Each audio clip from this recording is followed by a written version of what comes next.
Hello दोस्तों, welcome back Hindi India धर्म and science with Dolly. दोस्तों, अगर आपने मेरा चैनल सब्सक्राइब ना किया हो तो प्लीज़ सब्सक्राइब कर लें। उसमें आपको इन्फॉर्मेशन धर्म एंड साइंस से रिलेटेड बातें ही जानने को मिलेंगी। So please guys subscribe my channel. दोस्तों, आइए आज आपको चक्कू के विषय में कुछ बताते हैं। अगर आप चक्कू किस तरह से पकड़ते हैं तो वो आपके व्यक्तित्व को क्या दर्शाता है, मतलब किस तरह का आपको बताता है, उसके बारे में बताते हैं।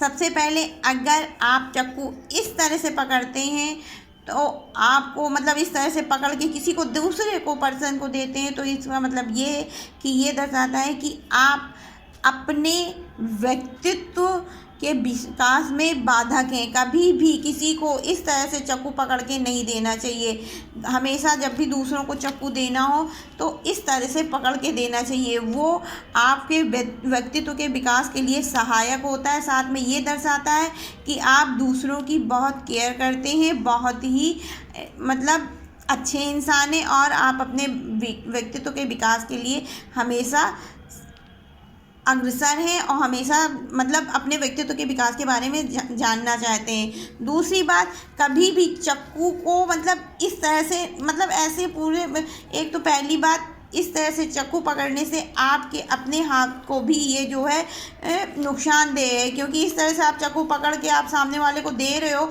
तो हो सकता है वो इस तरफ से पकड़ करके घसीट ले और आपके हाथ में भी मतलब चोट लग सकती है, कुछ भी हो सकता है। तो ये सबसे नुकसानदायक तो आपको है। और दूसरा समाज मतलब दूसरे हिसाब से अगर वास्तुशास्त्र के अनुसार देखा जाए तो ये सबसे बड़ा घातक होता है कि आप अपने व्यक्तित्व को कभी भी घाव लगा सकते हैं। आप अपने बारे में केयरलेस हैं, आप कभी भी अपने बारे में नहीं सोचते। ये चीज़ हमेशा ये दर्शाता है। इसलिए कभी भी दूसरों को अगर चाकू देना हो तो इस तरह से दें। इससे ये दर्शाता है कि आप अपने साथ साथ दूसरों की भी चिंता करते हैं, दूसरों के बारे में भी सोचते हैं कि उनको कभी कोई नुकसान ना हो और वो हमेशा स्वस्थ और अच्छे रहें। और दूसरी बात, आप दूसरों की जान की परवाह करते हैं, इसलिए आप उसको जो है इस तरह से पकड़ मतलब आप किसी को भी नुकसान नहीं पहुंचाना चाहते हैं, इसलिए इस तरह से पकड़ चाकू को जो है दूसरों को पकड़ाते हैं। और ये वास्तुशास्त्र के अनुसार भी बहुत ही शुभ सूचक होता है। पहली बात, और इससे जो है आपको ना नुकसान पहुंचेगा और ना दूसरे को ही नुकसान पहुंचेगा।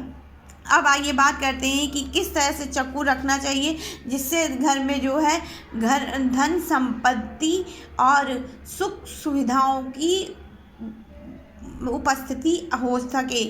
चाकू को कभी भी इस तरह से नहीं रखना चाहिए।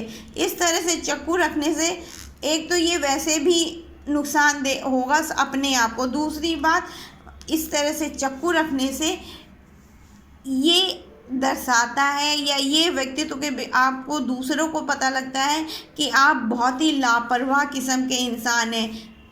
ये तो हुई बात। मतलब दूसरा ये होता है कि जब आप इस तरह से चाकू रखते हैं तो आपके घर में धन हानि बहुत अधिक मात्रा में होती है। आप कितनी भी कोशिश करें पैसे को पकड़ने की कि आप पैसा रोक करके रखें या कुछ, तो वो कभी भी नहीं रुकता है। वो चारों दिशाओं से आपका पैसा इधर उधर मतलब भागता है, क्योंकि इस तरह से चाकू रखना दरिद्रता की निशानी होती है। जिनके भी घर में इस तरह से चाकू रखा जाता है उनके यहाँ दरिद्रता अत्यंत मात्रा में होता है।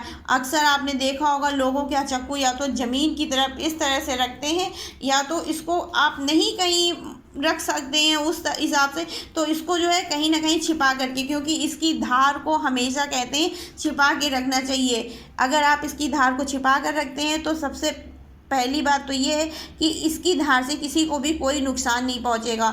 और दूसरी बात, अगर आप इसकी धार को छुपा कर रखते हैं तो आपके यहाँ लक्ष्मी भरपूर मात्रा में आएगी। कहते हैं चाकू की धार जितनी भी छुपा कर रखो घर के अंदर धन की वर्षा उतनी अधिक होती है। तो कभी भी चाकू की धार को खुला नहीं रखें और चाकू को इस तरह से पकड़ के दूसरे को ना दें और ना ही चाकू को इस तरह से पकड़ कर दूसरे को दें। दोनों ही हाल में चाकू को पकड़ना अत्यंत खराब है। ये अपने आप के लिए भी खराब है, दूसरा वास्तु के अनुसार भी बहुत ही खराब है। कभी भी दूसरों को चाकू दें तो इस तरह पकड़ कर दें, मतलब ऐसे पकड़ के यूँ दे दिया, आपके हाथ में भी ना चोट लगे दूसरे के, और ये आपके व्यक्तित्व को भी मतलब चारों तरफ से आपके व्यक्तित्व के विकास में भी सहायक होता है और आपके घर में भी धन की वर्षा करता है। तो thank you so much guys. अगर आपको मेरा वीडियो पसंद आया हो तो please like share and subscribe. Thank you so much.